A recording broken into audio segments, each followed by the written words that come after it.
Hello everyone, welcome back to the channel.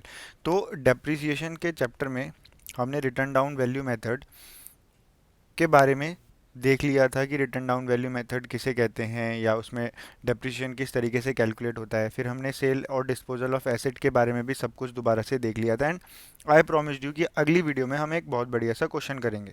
तो आज इस वीडियो में हम आइए ये वाला क्वेश्चन करते हैं, इसके बाद एक और क्वेश्चन सॉल्व करेंगे जिससे हमें डब्ल्यू मेथड में क्वेश्चन किस तरीके से सॉल्व करना होता है, प्रेजेंटेशन पॉइंट ऑफ व्यू से, कैलकुलेशन पॉइंट ऑफ व्यू से, वो हमें यहाँ पे समझ आएगा। तो क्वेश्चन क्या कहता है, अ machine was purchase on 1 April 2021 for 2,50,000। On 1 October another machine was purchase for 1,50,000। तो यहाँ पे दो मशीन परचेज हो रही हैं। पहली मशीन है वो 1 अक्टूबर को परचेज हो रही है, 1 अप्रैल को परचेज हो रही है 2.5 लैक्स की। And another machine is purchase on 1 अक्टूबर 2021 जो कि है 1.5 लाख रुपए की। चलिए सर, ठीक है। एस्टिमेटेड स्क्रैप वैल्यू, इनकी स्क्रैप वैल्यू हमें गिवन है 10,000, 5,000। क्या रिटर्न डाउन वैल्यू में हमारे लिए स्क्रैप वैल्यू मैटर करती है? नहीं सर, हमारे को तो जो रिटर्न डाउन वैल्यू होती है उस पर बस एक परसेंटेज अप्लाई करना होता है अगर हमारे पास परसेंटेज गिवन होता है, क्योंकि हम स्क्रैप वैल्यू को रिटर्न डाउन वैल्यू मेथड में यूज़ नहीं करते हैं। ठीक है, तो कोई बात नहीं, आगे देखते हैं कि हमें रेट गिवन है। चलिए, depreciation is to be provided 10% per annum. Wow sir, हमें तो रेट मिल गया। ठीक है, तो हम ये रेट को यूज़ करके यहाँ पे अपनी कैलकुलेशन करेंगे। वी विल फॉरगेट कि हमें कोई स्क्रैप वैल्यू भी गिवन है on the machine under return down value method. अब क्वेश्चन की रिक्वायरमेंट क्या है? क्वेश्चन की रिक्वायरमेंट है पास एक तो जर्नल एंट्रीज और prepare machinery account for the year ended 31 March 2022 and 23। तो हमें दो चीज़ें करनी है, एक तो मशीनरी का अकाउंट बनाना है, दूसरा हमें जर्नल एंट्री पास करनी है 2 सालों के लिए, एक 2022 और एक 2023। तो हर क्वेश्चन में जैसा मैं आपको बोलते आया हूँ कि whenever you do any question of depreciation you need to prepare a timeline. उस टाइम लाइन में आप सब कुछ लिखोगे कि क्वेश्चन में क्या क्या डिटेल गिवन है, एंड उसके बाद ही आप क्वेश्चन को सॉल्व करोगे, क्योंकि इस टाइम लाइन से आपको बहुत ज़्यादा हेल्प मिलती है ना, आपको बार बार क्वेश्चन रीड करने की ज़रूरत नहीं पड़ती है। तो पहले हम डेट वाइज लिख लेते हैं कि 1 अप्रैल 2021 से हमारा परचेज स्टार्ट हुआ। अगला साल कब ख़त्म होगा? 31 मार्च 2022 को। फिर ख़त्म होगा 31 मार्च 2023 को। एंड एक और 31 मार्च 2024। अगर मुझे रिक्वायरमेंट होगी तो मैं यूज़ करूँगा, नहीं होगी तो नहीं यूज़ करूँगा। तो अगर मैं बात करूँ तो this is my first year, यहाँ पे बात करूँ तो this is my second year, and अगर एक और मैंने साल बनाया तो this is my third year. अगर थर्ड ईयर यूज़ होता है तो वेल एंड गुड, नहीं होता है तो नहीं करेंगे। वैसे नहीं होगा क्योंकि 2023 तक ही मांगी है डिटेल्स। ठीक है, अब वो बोलता है कि 1 अप्रैल को हमने यहाँ पे फर्स्ट एसिड परचेज करी, फर्स्ट एसिड यहाँ पे परचेज हुई, तो ये डेट ऑफ परचेज एक ये हो गई। उसके बाद 1 अक्टूबर 2021 को, तो यहाँ कहीं ऑन 1 अक्टूबर 2021 को मेरी सेकेंड एसिड परचेज हुई।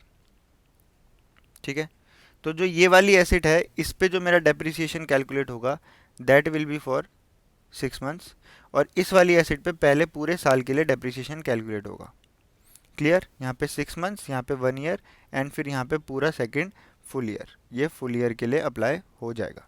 क्लियर है? चलो, अब हमें बोलता है कि पास नेसेसरी जर्नल एंट्री। तो पहले तो वही हमें परचेज की एंट्री करनी होंगी, फिर हमें डेप्रिसिएशन की एंट्रीज करनी होंगी, एंड फिर उसके बाद हम इसी तरीके से आगे चलते चलेंगे। चलो तो पहले जर्नल एंट्रीज लिख लेते हैं। अमाउंट के लिए will prepare a working note, तो मैंने ऊपर यहाँ पे वर्किंग नोट के लिए जगह छोड़ दी। आप भी स्टार्टिंग में चाहो तो वर्किंग नोट के लिए अपने क्वेश्चन में जगह छोड़ सकते हो। ठीक है, तो यहाँ पे लिखते हैं जर्नल एंट्रीज, ये है मेरी जर्नल एंट्रीज। जर्नल एंट्री का फॉर्मेट क्या है सर? फॉर्मेट वही है, आपको क्या करना है, फॉर्मेट वही है, आपको क्या करना है, date, particular, ledger folio, debit rupees and credit rupees. यहाँ तक कोई डाउट नहीं सर? चलो, तो पहले हमने 2021 में 1 अप्रैल को एसिड परचेज करी, तो एंट्री क्या होगी, एसिड अकाउंट डेबिट, यानी कि हमारी मशीनरी जो हमने परचेज करी है, machinery account debit to cash या फिर बैंक अकाउंट। तो मेरी पहली एसेट जो मैंने परचेस करी थी वो कितने की थी सर? वो 2.5 लाख रुपए की थी, 2.5 लैक्स। तो मैं यहाँ पे लिखूंगा 2,50,000, 2,50,000। इसका नरेशन क्या लिखेंगे? एसेट यानी कि मशीनरी परचेस्ड। क्लियर हो गया? यस सर क्लियर है। चलो आगे चलते हैं।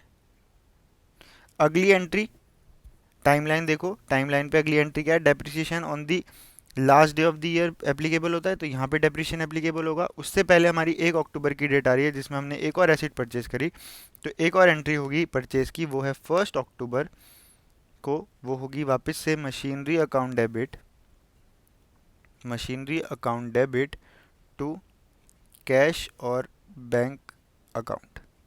ठीक है, ये कितने की थी सर? ये मेरी 1.5 लाख की थी। मैं लिख लेता हूँ, फिर मैं आपको दोबारा से आपकी अमाउंट दिखा दूंगा। ये थी मेरी सर 1.5 लाख की। क्लियर है? सेम चीज़ narration, machinery purchased, machinery purchased. Sir ये तो इजी इजी सा ही है बेटा, सब इजी ही है, बस आपको थोड़ा सा पेशेंस रख के एंड माइंडफुल होके कैलकुलेशन करनी है, तो सब इजी ही है। चलो अब 2022 के 31 मार्च पे आ जाते हैं, यानी कि इस डेट पे आ जाते हैं। इस डेट पे हमें क्या एंट्री करनी है? यहाँ पे हमारा साल है 2022, यहाँ पे हमें एंट्री करनी है 31 मार्च को। वो एंट्री क्या होगी? Depreciation account debit to machinery account. अच्छा, अगर क्वेश्चन में नहीं लिखा है कि वो क्या कौन सा मेथड फॉलो करता है फॉर रिकॉर्डिंग डेप्रिसिएशन, तो आप हमेशा क्या मानोगे कि वो एसेट अकाउंट में ही डेप्रिसिएशन को चार्ज कर रहे हैं। इसकी नरेशन लिख लेते हैं अमाउंट के लिए। I will show you the working note, उसके बाद ही आप ये अमाउंट यहाँ पे लिखना। तो ये होगा depreciation charged for the year. Clear? Clear है सर, सब क्लियर है, बहुत बढ़िया चल रहा है। अब इस डेप्रिसिएशन को हमें ट्रांसफ़र करना होता है सेम डे पे। कहाँ पर सर? P&L अकाउंट में, क्योंकि डेप्रिसिएशन एक एक्सपेंस है, तो P&L account debit to depreciation account. ठीक है, इसका नरेशन क्या लिखेंगे? इसका नरेशन लिखेंगे transfer of depreciation to P&L account. मैं फिर से बोल रहा हूँ, मैंने अभी कैलकुलेशन नहीं दिखाई है, तो कैलकुलेशन के लिए वेट करो वर्किंग नोट के लिए। अब अगला साल जिसके लिए हमें दोबारा से एक और एंट्री मांगी है वो है 31 मार्च। सेम कॉपी पेस्ट एंट्री होंगी, तो मैं यहाँ से कॉपी पेस्ट कर रहा हूँ। आपको दोबारा से लिखनी है क्योंकि आपके पास ये टेक्नोलॉजी का फ़ायदा अवेलेबल नहीं है। चलो, मैंने कॉपी किया एंड मैंने इस पेज पे इसको लाके पेस्ट कर दिया। ठीक है जी, इसको कट करता हूँ डेट को और यहाँ पे लाके पेस्ट कर देता हूँ। तो ये यहाँ पे और यहाँ पे 31 मार्च की अमाउंट बन जाएगी। तो ये आपकी जर्नल एंट्री होगी। चलो सर अब वर्किंग नोट बना लेते हैं टाइमलाइन के अकॉर्डिंग। तो मैं दो एसिड पे काम कर रहा हूँ, एसिड नंबर 1, एसिड नंबर 2। ठीक है? क्लियर है? आओ इसका डेप्रिसिएशन कैलकुलेट करते हैं। तो जब हमने इसको परचेज किया, कॉस्ट ऑन परचेज तो कितनी थी? ये थी सर 2.5 लैक्स और ये थी सर 1.5 लाख। क्लियर? अब इसमें से मैं माइनस करूंगा डेप्रीसिएशन। इस पे एसिड नंबर 1 पे, यानी कि दिस एसिड पे, इस एसिड पे हमारे पूरे साल का डेप्रिसिएशन एप्लीकेबल होगा। तो 10% के हिसाब से अगर मैं कैलकुलेट करूं तो 25,000 कैलकुलेट हो जाएगा। यहाँ पे 6 महीने के लिए कैलकुलेट होगा बिकॉज एसिड मेरी परचेज ही 1 अक्टूबर को हुई है। तो यहाँ पे मेरा जो डेप्रिसिएशन कैलकुलेट होगा वो होगा 1.5 लैक्स का 10% फॉर 6/12। तो यानी कि 7,500 रुपये का मेरा डेप्रिसिएशन यहाँ पे कैलकुलेट हो जाएगा। क्लियर? इसके बाद हमारी WDV कितनी आएगी? ये वाली जो WDV है ये 1/4/2022 को है। ठीक है, ये वाली जो मेरी WDV है वो आएगी 2,25,000 और इस वाली एसिड की जो WDV आएगी वो आएगी 1,42,500। क्लियर है? अब फिर से मैं डेप्रिसिएशन लगाऊंगा फॉर द ईयर, तो यहाँ पे 10% कैलकुलेट होगा इस वैल्यू का, यहाँ पे 10% कैलकुलेट होगा इस वैल्यू का। क्लियर है? क्योंकि अब हम कौन सा मेथड कर रहे हैं? अब हम WDV कर रहे हैं। तो यहाँ पे आगे मेरी WDV एज ऑन 1/4/2023, क्योंकि हमें यहीं तक क्वेश्चन को सॉल्व करना है, इसके बाद डेप्रिसिएशन नहीं निकालना है। तो इसके बाद आपको डेप्रिसिएशन की अमाउंट कैलकुलेट करने की ज़रूरत नहीं है। ठीक है? तो अगर मैं पहले साल का टोटल डेप्रिसिएशन आपको बोलूँ तो पहले साल का टोटल डेप्रिसिएशन क्या होगा सर? इसको प्लस इसको करोगे। सेकेंड साल का क्या होगा? इसको प्लस इसको करोगे। क्लियर है इतनी बात? यहाँ तक तो कोई डाउट नहीं है। तो पहले साल का डेप्रिसिएशन है 32,500 एंड सेकेंड ईयर का डेप्रिसिएशन है 36,750। आप भी एक बार कैलकुलेट कर लेना तो आपको कंफर्मेशन हो जाएगी। तो फर्स्ट साल का डेप्रिसिएशन लगा देते हैं। फर्स्ट साल का जो मेरा डेप्रिसिएशन है वो 32,500 है, तो यहाँ पे अमाउंट आ जाएगी 32,500, 32,500 32,500, 32,500। First year complete. Second year में मेरी अमाउंट है 36,750। तो सेकंड ईयर में मेरी अमाउंट है 36,750, 36,750, 36,750, 36,750। क्लियर है? तो ये थी जर्नल एंट्री, सिंपल सी। मैंने आपको वर्किंग नोट बताया, मैंने आपको टाइमलाइन बताई, फिर मैंने आपको जर्नल एंट्रीज बताई। जर्नल एंट्रीज में अमाउंट्स आपको प्लेस करके यहाँ पे दिखा दी विद नरेशन। अब क्वेश्चन ने एक चीज़ और डिमांड करी थी सर, वो था प्रिपेयर अ मशीनरी अकाउंट। तो आओ फटाफट से मशीनरी अकाउंट बनाते हैं, इस क्वेश्चन को फटाफट से ख़त्म करते हैं। अब अगली चीज़ है हमारा machinery account. Machinery account format वही रहेगा सर, फॉर्मेट में कोई भी चेंज नहीं आता। तो फॉर्मेट फटाफट से बना लेते हैं। ये आ गया मेरा debit side, date, particular, amount, फिर से डेट, पर्टिकुलर और अमाउंट। क्लियर है सर? चलो, ये है मेरा डेट, ये है मेरा पर्टिकुलर्स, ये है मेरा रुपीज़ यानी कि अमाउंट। सेम चीज़, डेट, पर्टिकुलर एंड रुपीज़। तो डेप्रिसिएशन में तो आपको काफ़ी अच्छी ग्रिप हो चुकी है, प्रैक्टिस हो चुकी है, तो मैं ज़्यादा टाइम वेस्ट नहीं करूँगा। मैंने एसिड परचेज करी, एक करी है 1 अप्रैल को, एक करी है 1 अक्टूबर को। तो मैं यहाँ पे लिखूँगा टू कैश या बैंक, तो मैं बैंक वर्ड यूज़ कर रहा हूँ। यहाँ पे भी लिखूँगा टू कैश या बैंक, तो मैं बैंक वर्ड यूज़ कर रहा हूँ। तो ये है एसिड नंबर 1, ये है मेरी एसिड नंबर 2। ये मैंने परचेस करी 2.5 लैक्स की, ये मैंने परचेस करी 1.5 लैक्स की। ठीक है, 2022 आ गया। 2022 के 31 मार्च को मुझे क्या लगाना है? डेप्रिसिएशन। तो बाय डेप्रिसिएशन, ये मैं वर्किंग नोट को रेफर कर सकता हूँ। तो पहले साल का जो डेप्रिसिएशन लगा वो कितना लगा? 32,500। ये मेरा बच जाएगा बाय बैलेंस कैरिड डाउन 31 मार्च। ठीक है, तो ये बैलेंस कितना बचेगा? 3,67,500। ये आ गया मेरे पहले साल का टोटल। टोटल आप लोग कर लेना।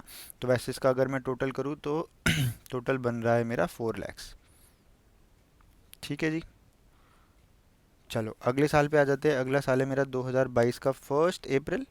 1 अप्रैल को सबसे पहले टू बैलेंस ब्रॉड डाउन करते हैं। ये है मेरा 3,67,500, सॉरी। ठीक है, 2023 को 31 मार्च को मुझे डेप्रिसिएशन लगाना है।